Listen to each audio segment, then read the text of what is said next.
जिले में लंबे समय से जिला योजना समिति की बैठक न होने पर कांग्रेस विधायक लखन घनघोरिया ने नाराजगी व्यक्त करते हुए राज्य सरकार पर जमकर निशाना साधा। उन्होंने कहा कि जिले के प्रभारी मंत्री नहीं आ रहे हैं। जिला योजना समिति की बैठक न होने से शहर का विकास ठप्प पड़ गया है। विकास की कोई भी योजना नहीं बन पा रही है। साथ ही कहा कि आने वाले समय में पानी की किल्लत सहित जल प्लावन की समस्या होने वाली है, जिस पर भी कोई विचार विमर्श नहीं हो रहा है। साथ ही कहा कि जब से सरकार का गठन हुआ है, जब से जबलपुर में एक बार भी जिला योजना समिति की बैठक नहीं हुई। बाकी जिलों में बैठक होना बताता है कि सरकार की प्राथमिकता जबलपुर को नहीं है। जिला में विकास के काम अवरुद्ध हो रहे हैं, उनकी समीक्षा नहीं हो पा रही है। 1.5 साल से जिला योजना समिति का जो कॉन्सेप्ट था, प्रभारी मंत्री के नेतृत्व में उनकी देखरेख में ये समीक्षा बैठ के होती रहती है, जिसमें ज्वलंत मुद्दे भी होते हैं, जैसे जल संकट, जल प्लावन और कानून व्यवस्था की अराजक स्थिति है, तो उसमें समीक्षा होती है। किसानों के लिए कृषि कार्य में जो बाधाएं हैं, बीज, खाद और अपन समझ लें कि धान खरीदी, गेहूं खरीदी, वो सारी चीज़ें निर्धारित होती थी कि वो सुचारू रूप से चल रही हैं अथवा नहीं।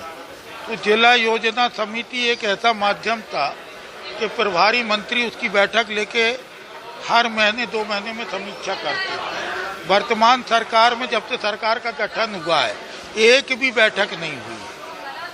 तो जबलपुर में नहीं हुई एक भी बैठक, इसका मतलब ये है बाकी जिलों में हुई है। तो सरकार की प्राथमिकता में जबलपुर नहीं है। सरकार जबलपुर को प्राथमिकता में नहीं गिनती है। इस आशय का हमने पत्र दिया है मुख्यमंत्री जी को।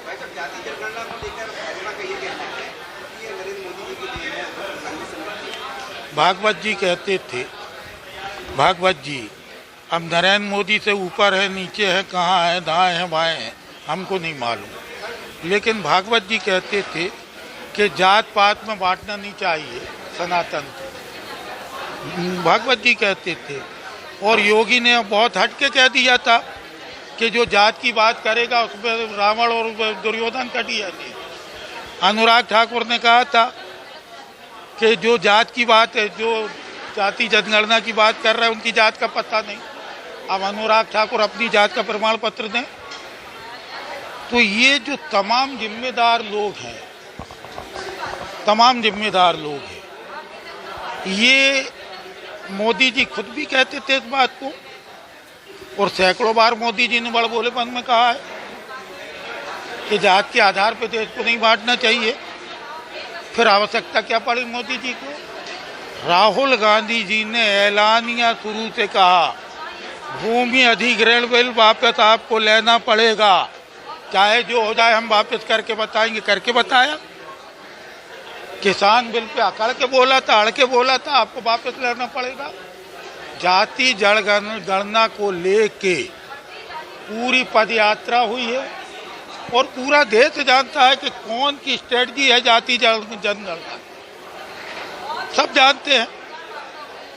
अब श्रेय लेना अब तो कहीं ना कहीं इस पार्टी की मानसिकता है, लेकिन ये तय है कि यदि विपक्ष अपनी पे आ जाए, नेता अपने पे आ जाए, तो जो वस्तु स्थिति है उस पर सरकार को चलने के लिए बाध्य कर सकते हैं। ये राहुल गांधी जी ने दिखा दिया।